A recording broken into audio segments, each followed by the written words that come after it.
नमस्कार मित्रांनो, स्वागत आहे सर्वांचं एका नवीन आणि महत्त्वपूर्ण व्हिडिओमध्ये। तर मित्रांनो, शेतकऱ्यांसाठी खुशखबर आहे। जिवंत सातबारा मोहीम आता सुरू होणार आहे, ज्यामध्ये तुमची जी काही वारस नोंद आहे ती लागणार आहे।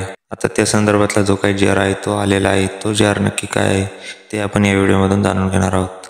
तर मित्रांनो, व्हिडिओ शेवटपर्यंत बघा। व्हिडिओ आवडल्यास लाईक शेअर करायला विसरू नका, तसेच आपल्या चॅनलला सबस्क्राईब करायला विसरू नका। चला तर मग जरा वेळ न घालवता आपण आपल्या व्हिडिओला सुरुवात करूया।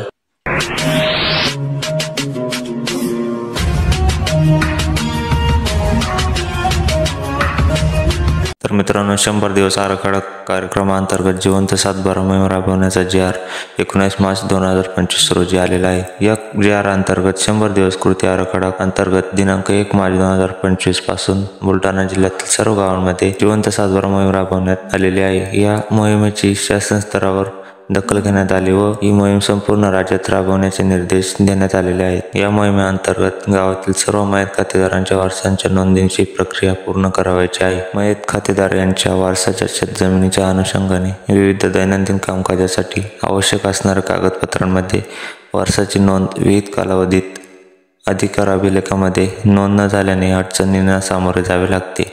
या दृष्टिकोनातून संपूर्ण राज्यात जिवंत सातबारा मोहीम राबवण्याचा निर्णय शासन स्तरावर घेण्यात आलेला आहे। त्यानंतर शासन निर्णय जो काय आहे तो आपण या ठिकाणी बघून घेऊया। तर सर्व मयत खातेदारांच्या वारसाच्या नोंदी अधिकार अभिलेखामध्ये अद्ययावत करून मयत खातेदाराच्या वारसाची नोंदणीचे कामकाज पूर्ण करण्याच्या दृष्टीने राज्यातील सर्व जिल्ह्यांमध्ये जिवंत सातबारा मोहीम राबवण्यात येणार आहे। सदर मोहीम राबवण्यासाठी खालीलप्रमाणे कालबद्ध कार्यक्रम निश्चित करण्यात आलेला आहे।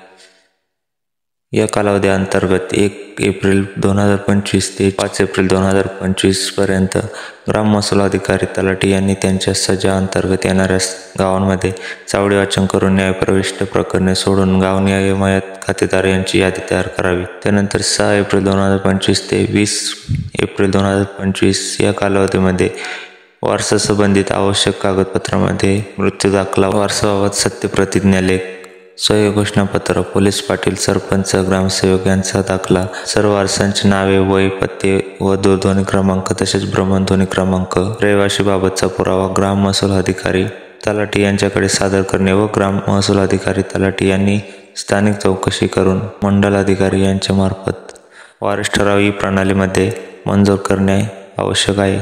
त्यानंतर 21 एप्रिल 2025 ते 10 मे 2025 या कालावधीमध्ये ग्राम महसूल अधिकारी तलाठी यांनी ही फेरफार प्रणालीमध्ये वारस फेरफार तयार करावा।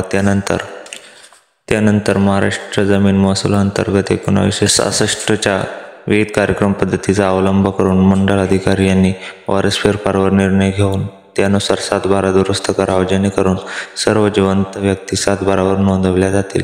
अशा पद्धतीचा जो काही GR आहे तो या ठिकाणी प्रसिद्ध करण्यात आलेला आहे।